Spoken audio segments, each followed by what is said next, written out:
My name is Lupe Deleon. I've lived here in this house for over 60 years. This is my wife, Marguerita. She's been a part of our movements here from this house, and she comes from the Soto clan. Where did your family come from, and when did they come to Lenawee County? The history of our family, I just had a brother that died a couple years ago, Robert. He was 85. The family migrated from Far, Texas to Milan, Michigan, and I think we got here right around 41, 42 in Milan. I remember my brother Robert, when they used to do the sugar beets in Milan. That's where they came for, basically. He was talking. He told us here a while back that at one time he had to find a telephone post that was out in the road and cut that up with an axe for firewood to heat up the house. This is how bad it was. From there we moved to the trailer park over there by the Simplex, the old Simplex. That trailer park, many Mexicanos settled in about 42, somewhere in there. And then from there we lived in the projects. They used to call those the sheep sheds. They were a decent place to live. There was not a lot of drugs there, but the conservative element says, no, this is going to turn into a crime spot or ghetto and all this and that. So they kicked everybody out and they tore them down. They were excellent housing. I don't see, the city was already working, I guess, to start with anyway, you know. But that's what happened. And then from there, I do remember we moved here in right about 51. So we've been here for a while. The house has changed hands. Started with my mother and dad, and Robert, my brother, and his wife lived here.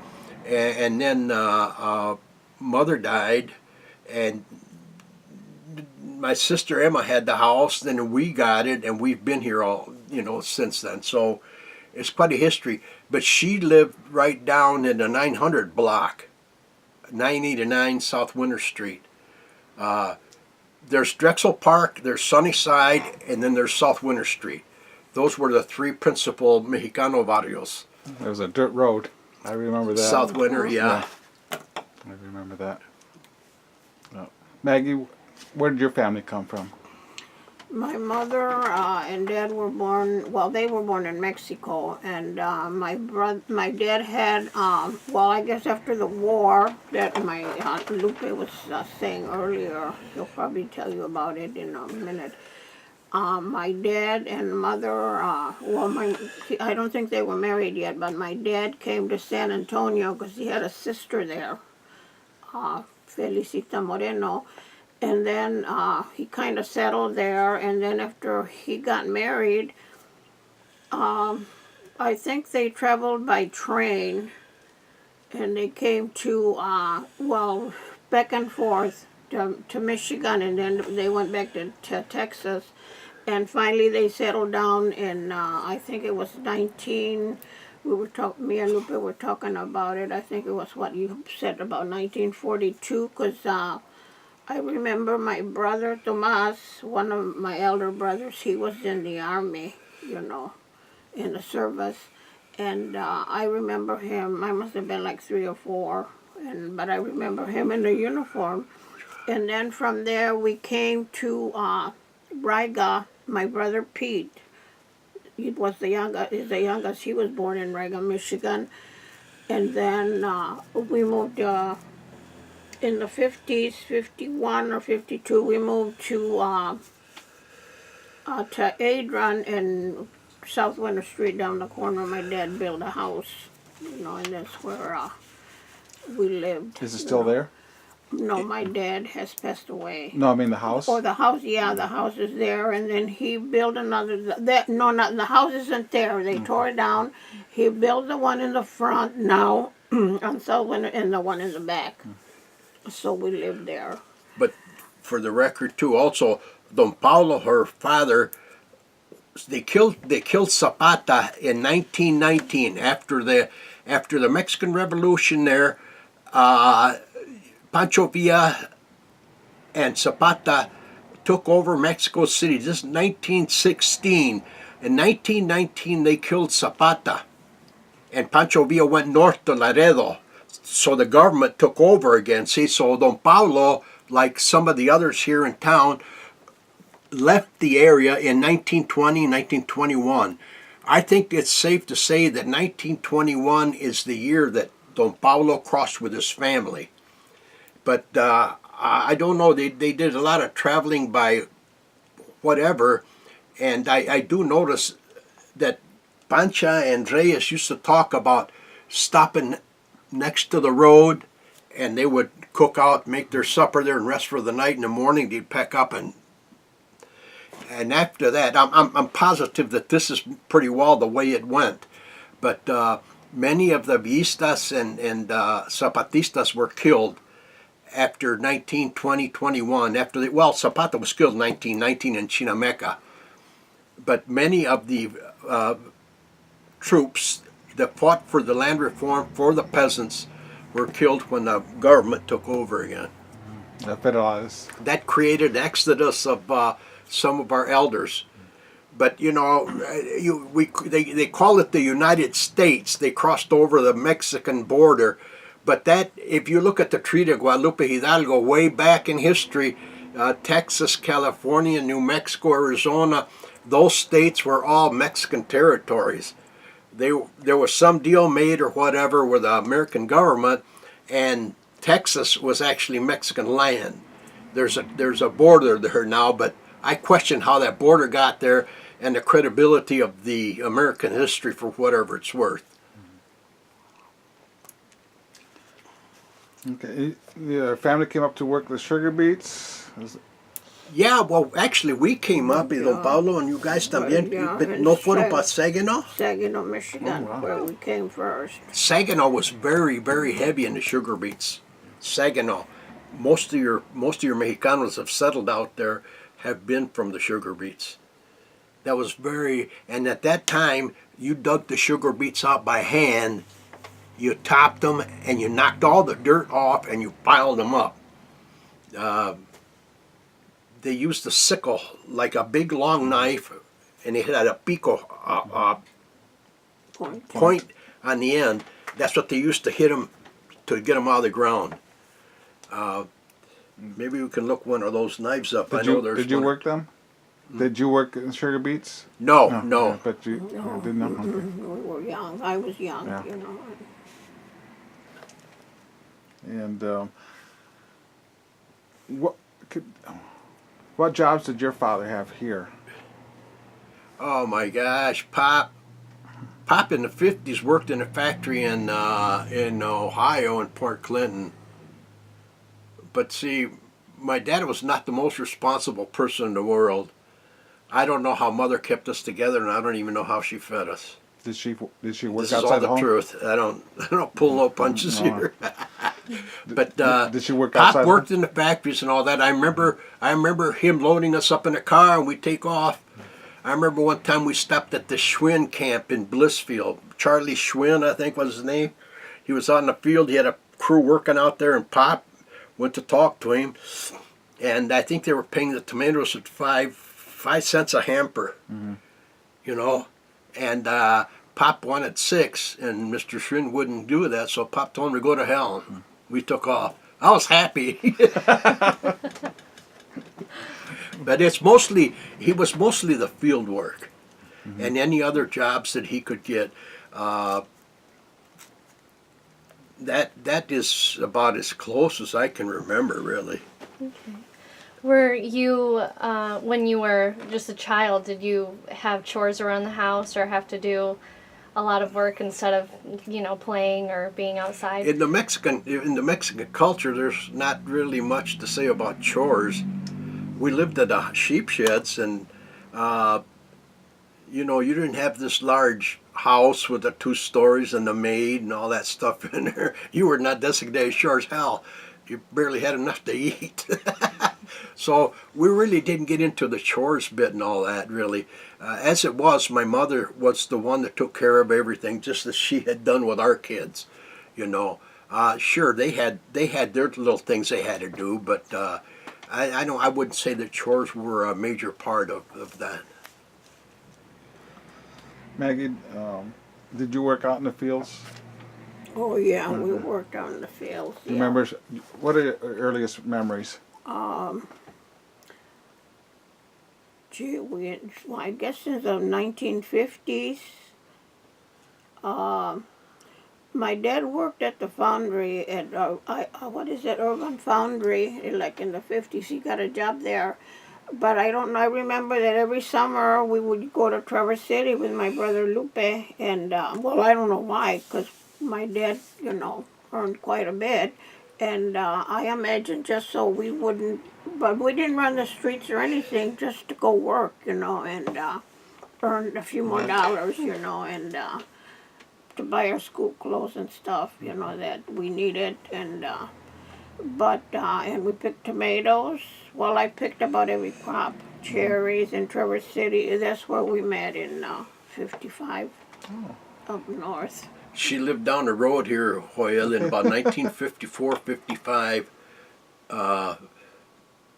We went to Traverse City to pick cherries. That's where I met her también, Cool. But see, we've been married now 56 years, but I knew her from the middle 50s. Well, pretty close to that. I was born in 54. Yeah. Now, when you worked in the fields, did you run into migrants who came from Texas or wherever? Did you work alongside them, or were they mostly people from... Oh, no. In Traverse City, we met people from Texas, Florida.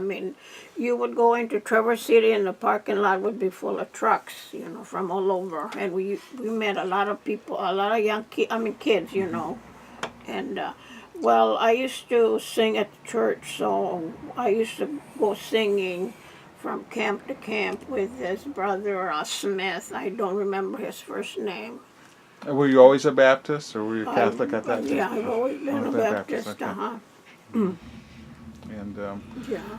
and did you work in the fields in Lenawee County? Oh, yeah, we picked for, what's the name? Isley. Isley. We picked tomatoes with Isley, and I think it was potatoes. There used to be a Coleman farm between Tipton and on the north and Tecumseh, and that farm was vast. Both sides potatoes. And you want to talk about picking potatoes all day in that dirt. You're sucking dirt in. You're eating dirt all day. And at that time, we picked them sometimes in gunny sacks. They could get up to 100 pounds. Or you picked them in crates. We picked there for, a long time. A lot of tomatoes all over this area. I go past this place on Deerfield or Beecher Road, way out there. And there's one farm out there that's got a great big ditch running through it. I remember that distinctly because when we were picking tomatoes out there one time, my dad had a Model T or whatever, and we were in the truck, and we would hit the starter and make it move. See, it was in gear. Oh man, Dad got madder than hell at us. But I do remember that place distinctly, and every time I go by there, I think of that. There's one little old lady there, beautiful, beautiful person. She used to make these bakery pastries, and she'd bring them out to us. She had a lot of feeling. I will never forget her. Tell me about what at lunchtime on the fields. What did you do? They're the ones that ate better than we did. Tell us about that. Well, we were younger, and a lot of times my brother would find, I guess, Lupe will tell your family where to go find a work at. So, but we'd eat tacos, de papitas with beans, meat. My mother would get up every morning and make tortillas. And then I remember my sisters, when they'd go to work, they'd carry their coffee in canning jars, I don't know why, but, there was thermoses, but it was a canning jar, and that's how, we ate. We'd buy pop too, but they'd carry their coffee in the canning jar. That was a special time of the day, really, My gosh, the little taquitos of frijoles and tortillas, man, they were good. They were good. Somebody would always go to the store though and pick up pops. See, so you might even be lucky enough to get a Pepsi or a Coke or whatever, you know, with your tacos, and that was your lunch. And then you got back to work. But that was the tomatoes, the potatoes, and that was hard damn work. That was very, very hard. Do you remember how you marked the hampers? Well, usually you didn't mark the hampers, Joel. You just, if you picked on the side, you just put it by the road there, see. But if you pick 4 or 5 rows in, you might leave them there until you got done with that row, and then what you do is you count them, go down, count them, and then you'd bring them out to the road, see. Okay. But marking them we never did mark much. Okay. Counting them and then taking them out to where they pick them up is how we usually did it. Yeah, my family we used to have a crayon with a string attached to our shirt, and then we would mark it. That was 1, 2, 3, all the way down with it. Yeah, well, we never did that really. I guess everybody got their own little idea. See, here it is, millions of years later, and I'm learning something new. And I always liked potatoes more than tomatoes, because potatoes they would dig it up and you were right there in time. With tomatoes, you would cut yourself with the plants and stuff. Yeah. And then you go to school with your fingers all green and all that. Dad would get a permit to get us out of school for 30 days. So I'm not the smartest guy in the world, and I don't know how she did it, but here I am going to school. You're entering a classroom where there's 40, 50 kids in there, and, you know, that's the feeling that you have. They all know you've been out there picking tomatoes. You're trying to hide your fingers, you know, and then they wonder why we didn't give a damn about the educational aspects that were offered to us. And did you go to school at all, Maggie? Oh yeah, I went to. I remember, and well, I think we lived in Sunnyside too, with my brother Tom for a while. Right there where donde estaba la panadería, where Sunnyside Cafe is, there used to be a big white house. I remember, and I went to school in medicine. Yeah. And I graduated from the 9th grade, and then at the 10th grade I quit, you know. But then I went back to night school in Adrian High in 89 and finished, got my diploma. Did you eat taquitos at school, or did you buy lunch? A lot of times we took taquitos too, but we kind of hid them from the white people because we were embarrassed, you know. Like now, if you have a taco or something, can I have one? Yeah, you they know? have Taco Tuesdays But, in the cafeteria. Before So you kind of hid it, you know, and you know. And, How would you treat it in school? Do you remember? Do you have any incidents of where you felt like you were being discriminated? called names. No, I don't think anybody ever called me names and stuff, but usually it was just like a group of Mexican kids or Hispanic kids that would stick together, and because I remember Ralph Alcala and Rita Regalao was medicine that I went to, and the Torres, you know, Ernie Torres. And But you know, I went to school here. They started with the sheep sheds. There was a school there. And from there I went to Catholic school. And then the Catholics got wise. They says, no, we should be charging these people money. You know, so we couldn't afford it. We couldn't afford nothing, you know. And there you are. You're going to public schools now, see. But even in the Catholic schools, you know, you celebrated different holidays and all that. And on St. Patrick's Day, you know, oh my goodness gracious, you better have something green on, because if you did, you're going to be in trouble, you know. And, you know, I got thinking in my later years, I says, what the hell was I doing celebrating St. Patrick's Day when nobody acknowledged the Mexicans at all for any holiday, you know? And it's just a matter of history there again, you know. Mexicans belong back there. And just like that Laudenslager, the math teacher in, the 6th, 7th grade, telling my cousin Abel, why don't you go back where you came from? I remember another incident. I was in the 6th, 7th grade. Mr. Wygant was our, I think, history teacher. and he got everybody in the class. You people put your head down, and everybody take a break. So we put our head down. Look up at him. He was looking right at me. He went over there and he grabbed me by the back and he hauled me out of the classroom and threw me on the, well, he kind of threw me on the stairs where the stairs were going up the second floor. I'll never forget that. So, and then if they didn't get you publicly, they got you when they got you your grade. Mm-hmm. See? So what was the sense in fighting all that mess and all that? All the Mexicanos, they didn't take no interest in the schools. Why should they? The schools weren't for them. You know, you beat them in the head enough, and they just say, "The hell with you! I don't want nothing to do with you no more." You know, and this is that's why Joel, the majority of our people. You look at all the people here, all the ancianos in Sunnyside and Drexel Park and South Winter Street. Look at all these people on the school issue. Very, very, very few graduated or got up into school in any way. That was the main reason right there. There was just too damn much discrimination.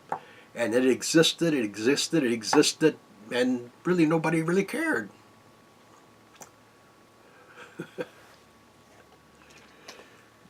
Do you have any other childhood memories that you... I don't think we got into your childhood memories too much, or like Christmas or celebrations at home or anything like that. Oh no, we were heavy into that, but we never had no money. Mm. I remember one time for a birthday, I don't know if it was my birthday or my mother's birthday, we lived in the sheep sheds in the projects. I went to the Big Elm store, that's where Betty's got her barber shop. I went in there and bought a Three Musketeers candy bar. And to celebrate the birthday, I can't remember whose birthday it was, there were 4 or 5 of us at home that particular day. We cut that candy bar into little pieces. And that was our celebration, you know. But Mother always, for Christmas, she always made sure that we had stockings up, and you know, you try like heck to find Santa Claus, and if there was no chimney, you're worried about how he's going to get in. But that, you know, it's. But Mother always took care of that, and I don't know how my mother did it. If all these women of today had to do some of the stuff that my mother did, they'd go crazy. I don't know how my mother survived.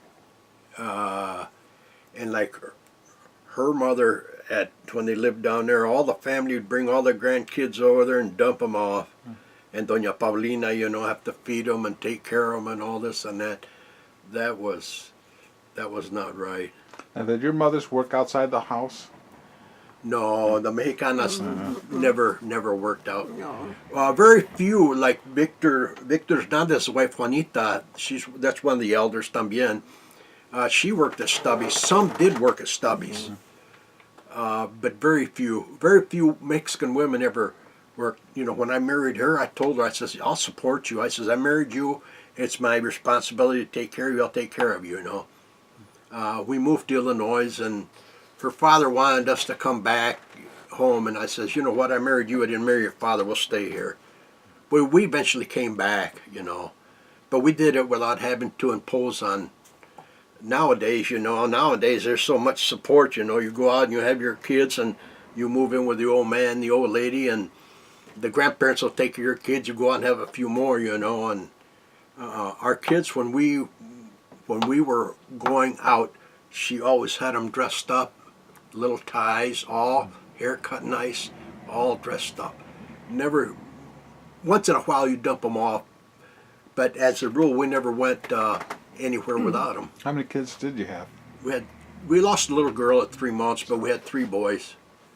After they did what they wanted to do, after they graduated and everything, that was up to them. As a parent, you do the best job you can under the conditions. And for your children, what was their education like, and what do they do now for a living? Well, they all graduated. Yeah, I mean, we make sure that they did graduate. The youngest one, I guess, failed typing, David.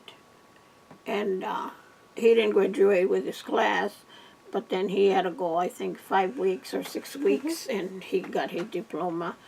And but David moved to Texas and for 10 years, and he worked over there with different jobs with the trucks, fixing trucks or. That's when the oil business is very heavy. I mean, it was very heavy in Texas. Tanker upon tanker going pick up, dump, pick up, dump. And my son David was in charge of a fleet of trucks. Did all the mechanical work, the electrical work on them and all that. And then he got another job, or he was let go. I can't remember what happened more or less there. But now they're in a slump.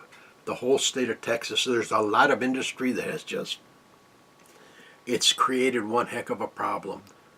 But that's David. That's what he did. Then he moved back here, and he's working in Toledo right now, putting swimming pools in. Richard lives here in town. He's pretty well on his own. He works when he wants to. And Reuben lives in Erie. He's had some health problems, but he lives in Erie, and he was working at one of the plants there in Toledo, automotive plants. I don't know what he's doing right now. Now, I think we talked about the reunion, the family get-together on June off camera, did we?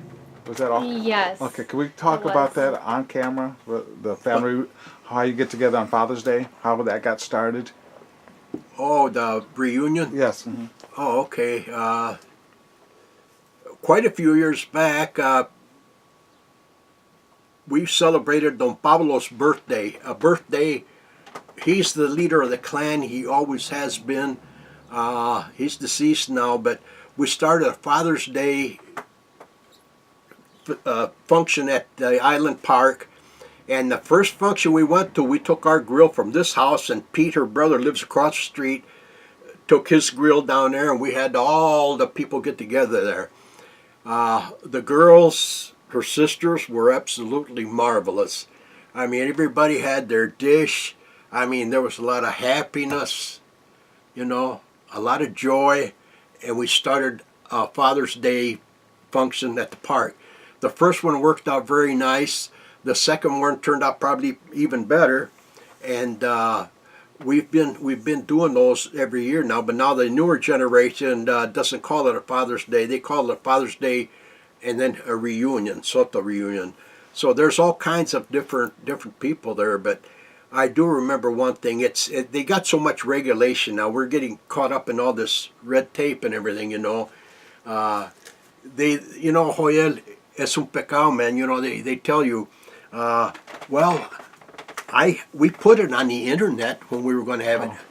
On Facebook. Internet, I don't care about the internet at all. See, but they do some of that now here, which is not right. But I do remember when the girls, most of them, all that's left is you and Chata and Lala. Mary. There's 4 of the girls that are left. Pancha, one of the main contributors, and Reyes. Sisters have gone, but when the reunion was started, there was so much there. Now it's still good. It's still very, very good, and but there's too much regulation, you know, and who can go, who can't go, and all that. What the hell? Open it up. People are hungry. Feed them, you know. But not everybody believes in that concept, you know. How many years do you think you've been doing this? I think we've been doing it since I'd say since the 80s that we started, you know, with just a few families. Well, my dad's birthday was in June, so we always celebrated his birthday, and that's how we started going.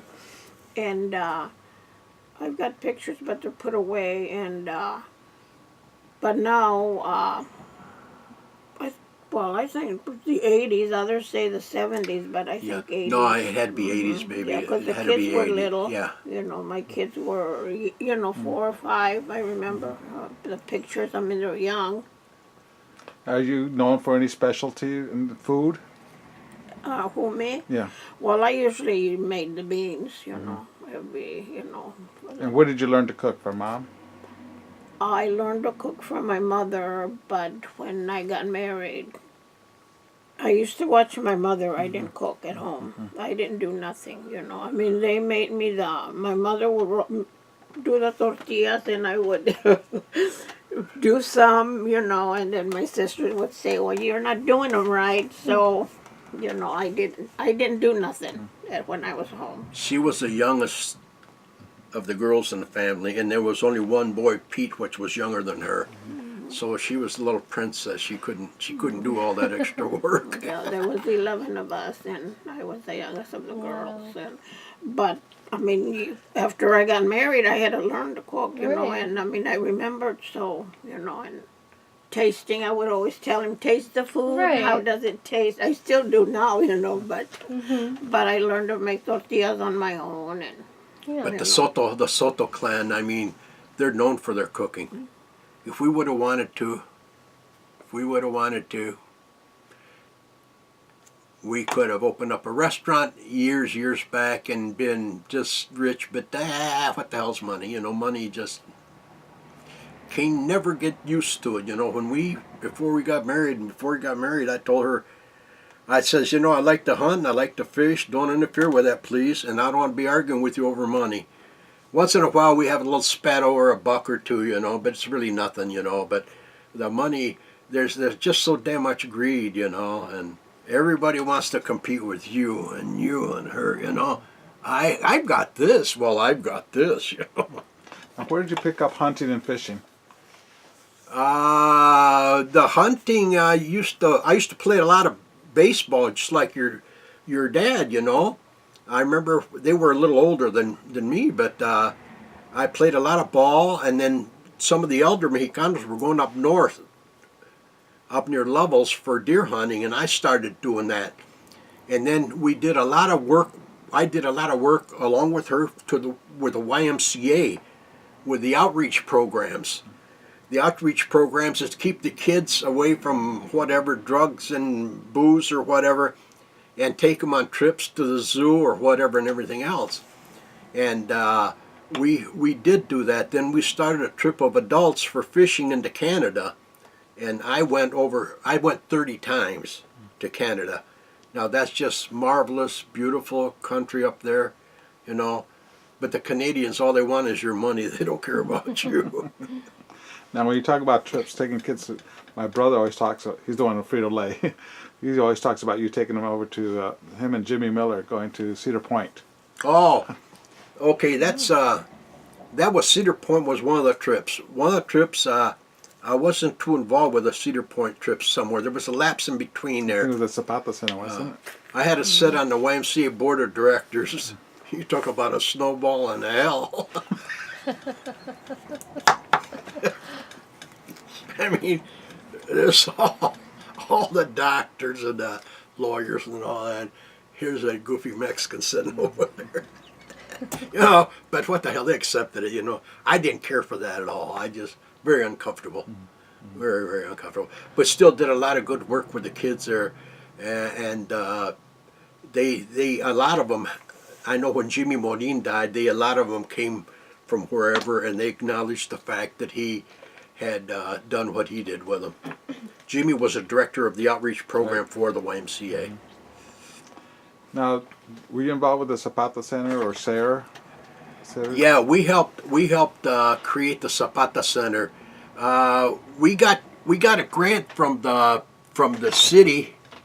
I think Frank Oldendorf had a lot to do with that quite a while back, and we started up the Zapata Center for Social Programs. As you know, the judicial business here in this county is it's known all over the state for any way county.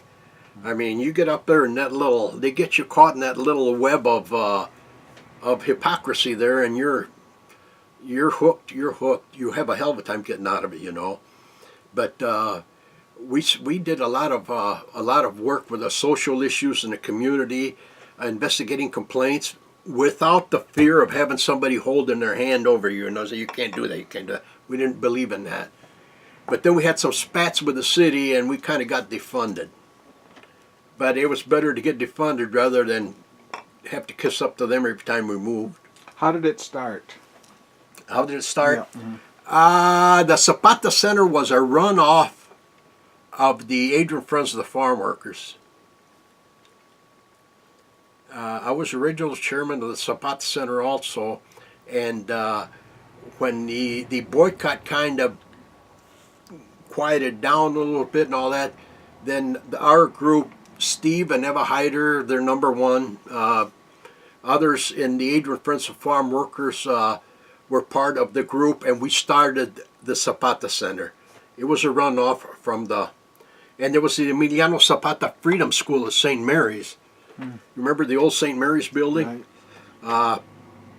We started that way, and then you know that right there, our priority was to teach the kids the culture and the language. That was a priority, and we used to use the YMCA vans because Jimmy Morin was very involved with us. Sometimes we'd have 40, 50, even 60 kids, and we all helped teach them. We all helped teach them. We wanted them to have knowledge from the barrio, you know, and that was important. That was important to us. Our kids all went. Ralph Alcala's kids, George Aranda and Judy Aranda's kids, they all went. But you know what? Oh yeah, you know, you have a tendency, man, when you push yourself and you push yourself and you push yourself. Man, I was at the point, you know, sometimes I get 6 hours of sleep a night because the boycott was very demanding. You know, the boycott itself, you'd have to make presentations at clubs, organizations all over, church, different groups and all that. And then I was a foreman at Dura. I'd sneak out of there, go make a presentation and everything like that. And Tell us more about how your involvement with the boycott started. well, okay, the boycott started here, and we started heavily here in the late 70s. I was on the board of directors at the Community Action Center. It wasn't Community Action Agency, it was Community Action Center. Chris Moran, Harry Moran, Father Bill Carolyn, he's an angel. He's up in heaven right now, kind of looking down on this. So, Father Bill Carolyn stuck his neck out. He was the priest from St. Mary's. And because he backed the boycott, some of his so-called good parishioners, them hypocrites, they withdrew the monies from the church. You know, and he was very worried about that. And he talked to me about that, I think, once or twice. But all that started out from the Community Action Center here.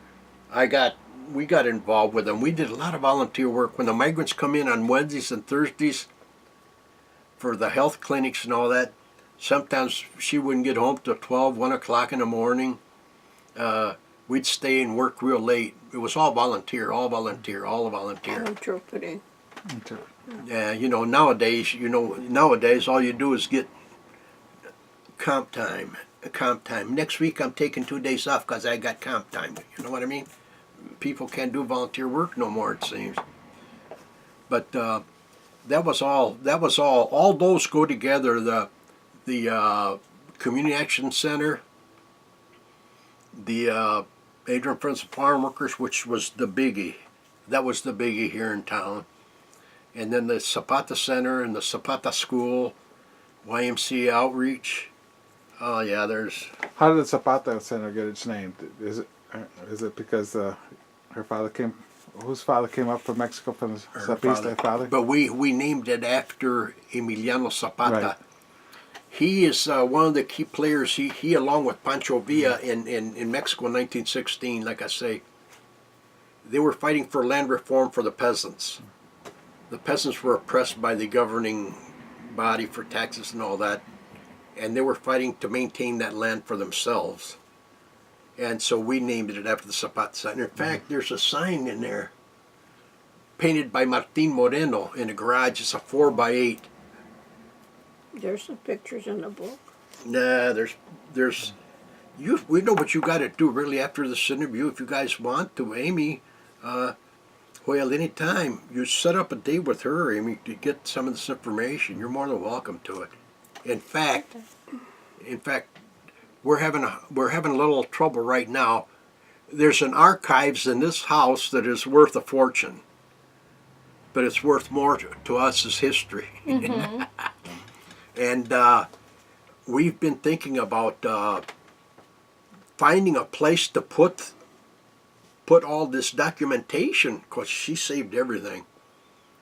I started up a badge collection of the badges. There's just a few there, but I started up a badge collection. I've got probably maybe 150 badges on it, all the way from the middle 70s up into the 80s. These are the good ones. Where did your activism start off? For what was your inspiration? No, what's that? Your activism. You started being active in civil rights and. Well, farmers. I went to work at Dura in '64, and in the middle '60s, I started getting active with the community. There was a lot of problems. But I'll tell you what, these cops here were something else. They were a biggie. The cops, I mean, some of those, the devil's got them right down there working on them. You know what I mean? It was bad. It was so outright, Joel. See, many Mexicanos can go into a restaurant right now and just go in there and, I mean, everything is good. See, in those days, I go in there with my wife, and you know, what the hell them Mexicans doing here? You know, it's sad, but it's a fact. It's a damn fact. You know, so we got started with all that, but I started along with her doing fundraisers for the YMCA for the outreach programs, working with the kids in the neighborhoods. That's how it started. Then I went to the Community Action Agency. I was the chairman of that a couple times. You know, sit on the board of directors for I don't know how many years. Bob Sage was on that Community Action Center board, and Father Carolyn Calisto Torres. Calisto just died last week, and I can't remember all the others, but things change. Things change. Graduation proms too. The graduation dinners. We started up the graduation dinners for the Hispanic seniors, and I think Karen Glazier was very involved with us, and I was the first speaker for that, and we're going back into the middle 80s.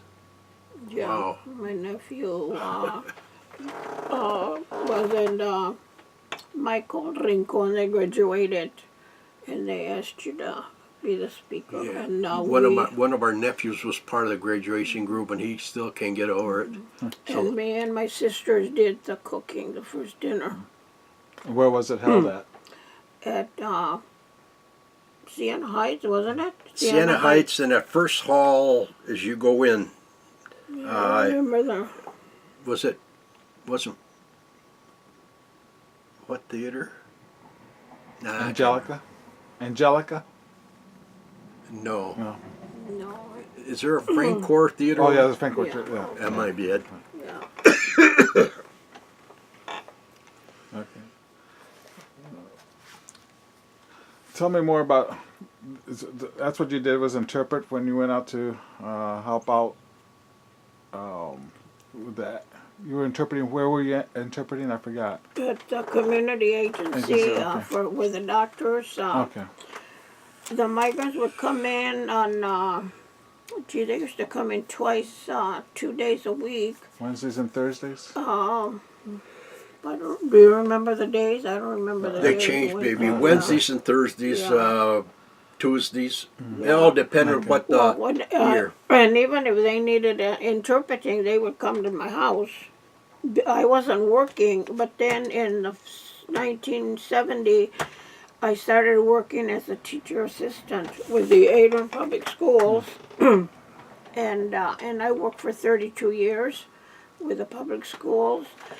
But even though I worked, or I wasn't working then, and they would come and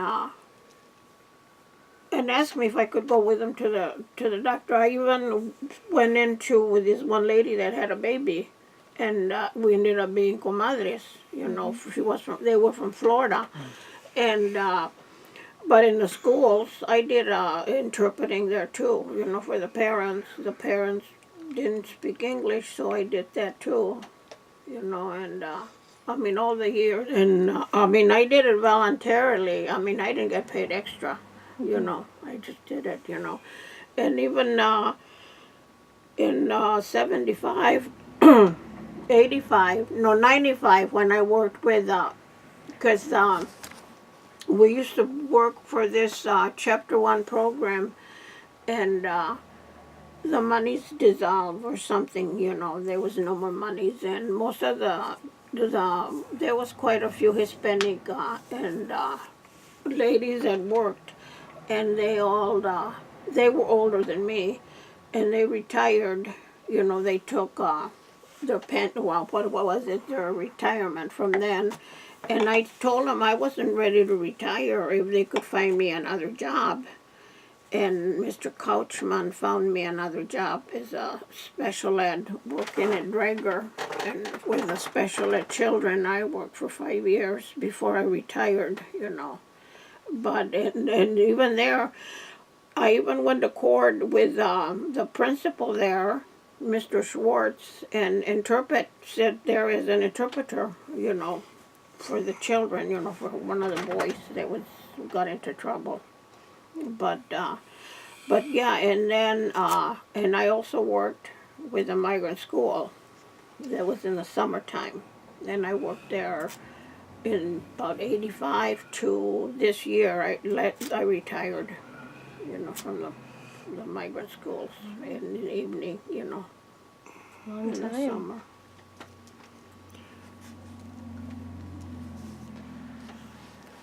How you? Let's see, are you doing anything now in terms of being active with the Hispanic community or Latino? Let me ask you another question. What do you prefer, Latino, Chicano, Mexican American, to identify yourself? Hispanic covers pretty well everything. Okay. You know, yo soy Chicano. I'm an American of Mexican descent. Latino, Chicano, they all cover pretty well the same thing. I'm not going to get caught up in that pool of different definitions created by whatever entity that thinks that they know everything. I know what I am. I'm Hispanic. That covers the whole mess right there. Well, I shouldn't say mess. That covers it pretty well, and it's just there's too many politics being played by these people that stand up there and do the regulations for voting. Are you Chicano? Are you Hispanic? Are you Puerto Rican? Are you Cuban? You know, just put down Hispanic and just forget it. That's all it is, you know. But there's too much regulation. All we've been taught is what this system has taught us, and 90% of that is bull. So are you still active with Oh yeah, you can't keep from being active. Although we were up north most of the time, but you still get the calls here. You know, you still get the call. You get the contacts. There's people that need help. You were talking about interpreting. We've interpreted in federal court. I interpreted in Ypsilanti at federal court, county courts, and all that. I've been in this court system I don't know how many times. Doctors, courts, police. I mean, everything possible. But we're still active to a certain extent, Hoyad, but we're a little tired. Yeah. and how do people find you? Is it just word of mouth? Well, mostly by word of mouth. You know, I you know, if you've accomplished something with somebody, always somebody comes with a problem. Okay, this is what you can do, or you can try this or this. But I'm telling you, come back and let me know how you made out. Just let me know how you made out. And your reputation is what it is. It's what you do, and that's what's going to follow you. Yep. And as far as I'm concerned, we got no regrets. We did put out a lot of time, and maybe we put out a little too much. When we were with the boycott, man, I mean, it was day and night, day and night, day and night, every day, you know. And then with the Zapata Center and the Zapata School, then the YMCA and all this and that. But I found time to go do my deer hunting and my fishing trip to Canada. Oh, I know. Cesar Chavez. Tell me how he came to Adrian. We had direct communications. We had already started the Adrian Friends of the Farm Workers, And then Cesar was sending migrants from California to certain cities. Lansing had one, I think. Saginaw, Detroit had a. The main office was Detroit. We had a meeting here, and he had sent Ingenio Rangel from California to be the representative of the farm workers here. And he came to Adrian 2 or 3 times. But a group, see, we were the Adrian Friends of Farm Workers. We're the ones that had the direct contact. She's one of the women that was out there long, like with Eva Hyder. In the cold, the winter, I mean, there were some days that I can take the cold excellent, but I mean, I was freezing out there. The nuns from the Dominican Mother House, good people. Well, we picketed and picketed and picketed, but then another group made up the amigos of the farm workers. Their only purpose was to bring Cesar down here and hobnob with him. So that went off. Cesar wanted to talk to us at that time, and our group kind of stuck together. But finally, we agreed to go meet at Tino's house over on Cadmus Street, and Cesar went with us on Cadmus Street over there. But I think Richard's been here, no, Maya? Yeah. Richard, his brother, Richard was very close to me. He was. Oh yeah, I mean, the guy was a brother. He was a carnal vato. I mean, the man was. Cesar was very good. We got along with him real good and all that. But his brother Richard was. I mean, they're just so down to earth, you wouldn't believe it, you know. And even this Arturo, the president of the United Farm Workers now, was married to one of Cesar's daughters, Linda. The girls had a shower for her here because Arturo was doing his field work for college at the United Migrants for Opportunity Incorporated in Blissfield. See, and he married her, and the girls had a big shower for her here. But then she died. Now he's married to somebody else. And then Richard has been here. We've met with Richard in Detroit and walked with him I don't know how many times. But then when he died, Arturo didn't even bother to call the outlying groups that were very close to the farm workers and let them know that, you know, Richard had passed on. I didn't know. I tried to contact him. Dolores Huerta, which helped start the farm workers group, was very close to Cesar. But see, she was married to Richard. She even got beat up I don't know how many times in California by the thugs and mugs and all that, you know. And then I think there was a split. I think there's a split in farm workers. I don't know what's happened, but I tried to get in touch with Dolores, and I even sent a check to them, to Dolores, to put some flowers on Richard's grave, and they just backed off completely. So. But the communications is not good right now, as far as I'm concerned. But we don't want to jeopardize the welfare of the people still working in the fields. So that's kind of, you know, up in the air. How were you treated while you were picketing? What was the reaction from the public towards the picketers? Well, Hoya, you know what? They tell me I've got a temper, but I always had to. In my own head, I had to say, Cesar, preach nonviolence.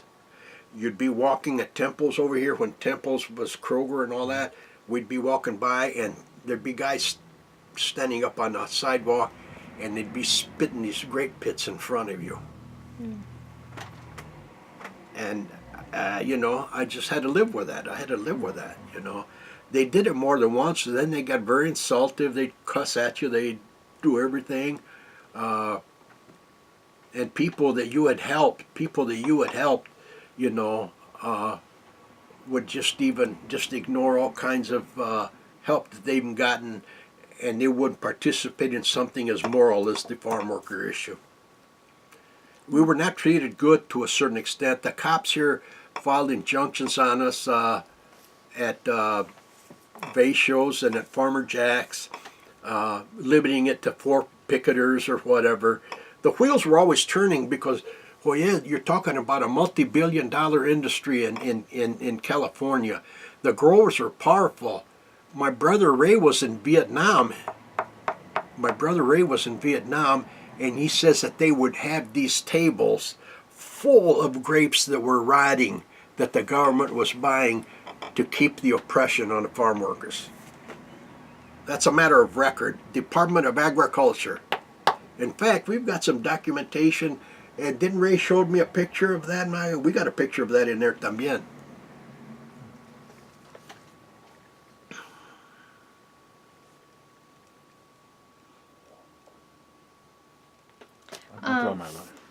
I've gone through everything, I think.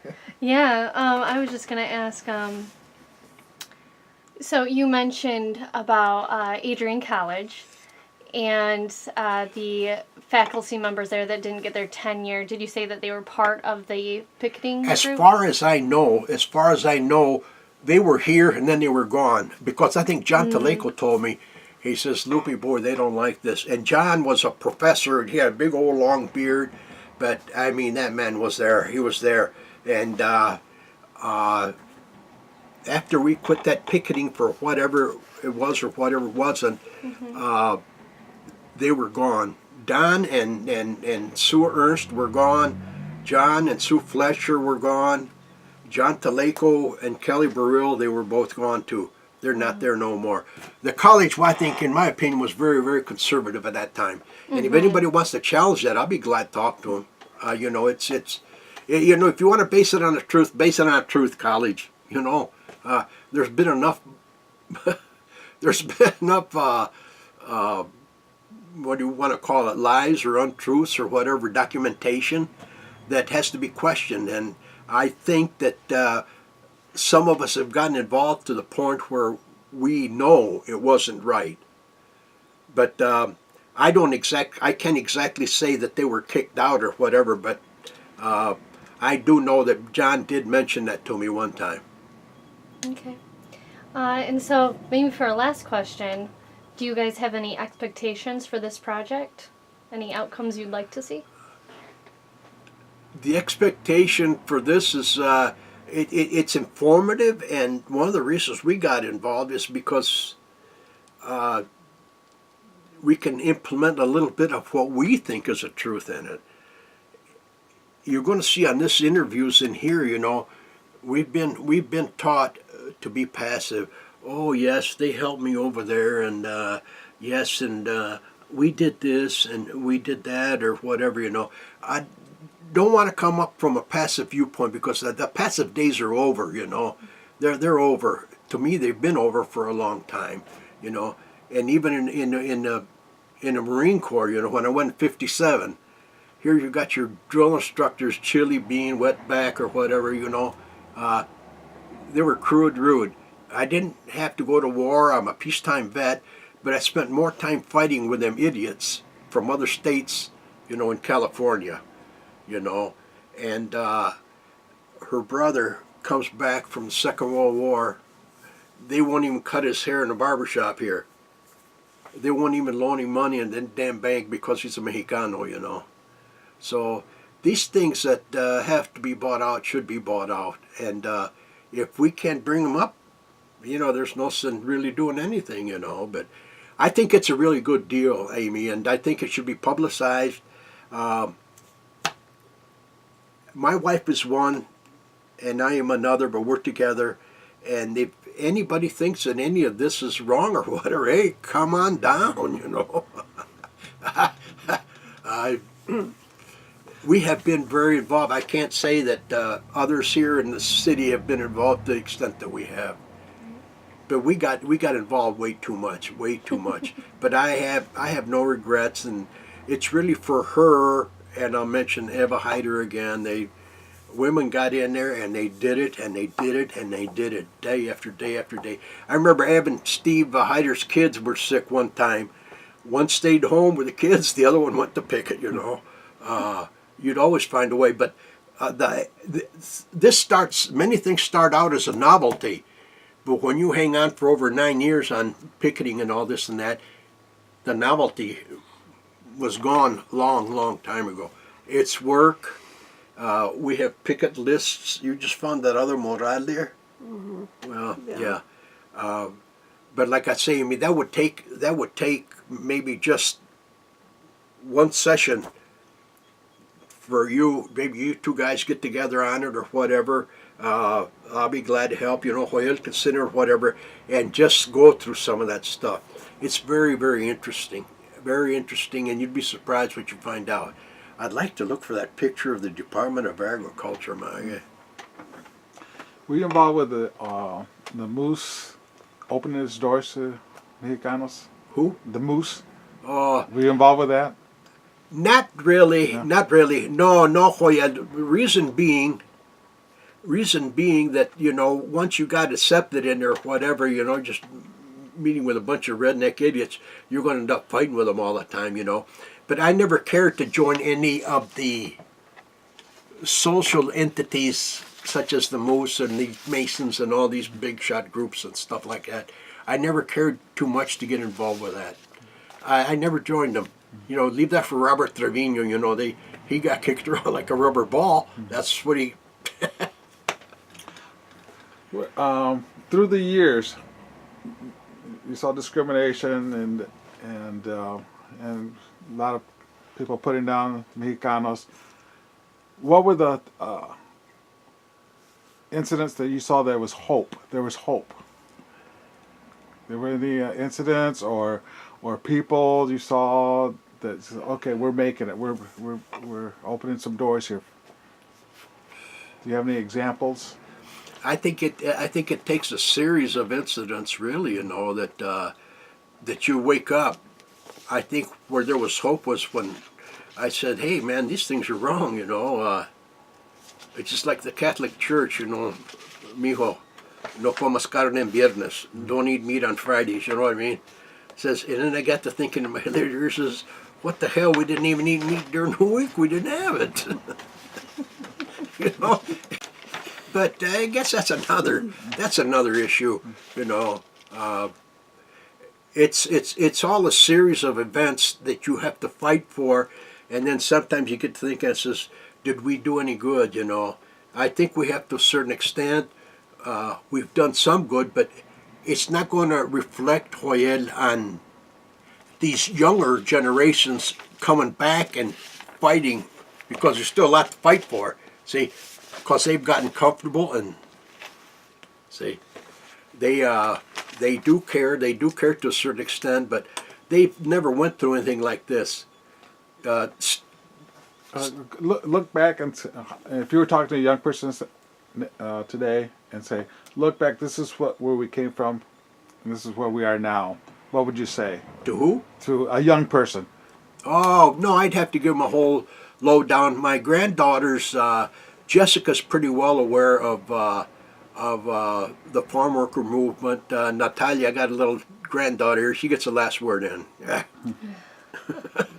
But hey, that's life, you know. You have to roll with the punches, Joel. Pero you just can't be up here all the time pecking at that issue, pecking that issue. You know. The best way the system knows how to deal with you is they turn around, they beat the hell out of you, they kick you into the ground, all this and that. Then you get up, you know, and they say, "Come on, shake hands. Let's forget about this." See, this is how they deal. Shake hands. There's no sincerity there. There's nothing there. But this is how the system works, you know. Well, we have to talk about it. Many times you talk and nothing was done, you know. Because we did go to city commission meetings from the Zapata Center, and we were very, very verbal. And sometimes, you know, we have, this town here has been challenged by some of us. And I sometimes stop and wonder, what is your role? What is your role? What is our role, you know? And I think part of us was that this day and age that we might have been put here to turn around and try to seek equality in the time span that we were here. And this is what we got. I stop and think, Joel. I stop and think of one thing that stands out in my mind. My mother. I used to go uptown with her, and I was the interpreter, you know. She couldn't speak any English, and the gringos uptown would laugh at her and all that. I never forgot that. Never forgot that. And my mother, being the woman was she'd be probably number one, maybe number two here in this whole city here, you know, if ever they did a survey, because she was just a good woman. She did everything possible. She helped everybody. The house was always open. This house, the trucks used to get here from Texas to pick the crops and all that. From here they go to Saginaw, Turveston, or whatever. But the trucks always stopped here, and if there was nothing more than a glass of water and a piece of bread to feed the people, that's what you did. Her family is all like that, and so was our generation. You know, my boy Dave, I mean, well, he's always eating anyway, but you know, you can't keep nothing from him. He helps everybody, and he tries to do what he's got to do, you know. But I say, Mijo's in for a hard ride. He's got too much heart. See, sometimes, well, you stop and wonder, why can't I be like that crook over there, that crooked guy over there? He's got millions and all this and that, and he seems to be happy and all that, you know. Here I'm thinking about other people, or we're thinking about other people, and we've got what we've got, but, you know, we're content. So you got to put comparisons up as you go through life, you know. And I, like I say, can't say we have any regrets. Just can't. Awesome. Yeah. Anything you wanted to say that we forgot to ask or didn't ask?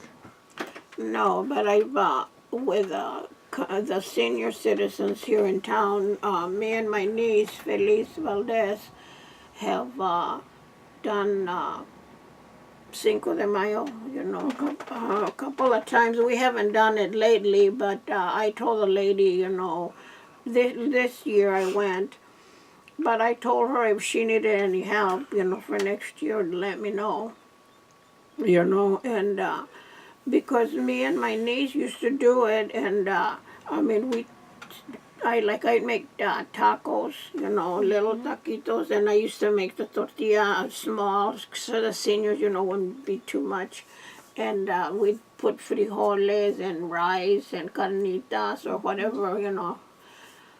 We donated it. I mean, nobody, they didn't give us any money for it. We just would take it, you know, and feed them, you know, and I wanted to add that, you know, to the, you know, helping, you know, trying to help with the senior citizens. Oh, for sure.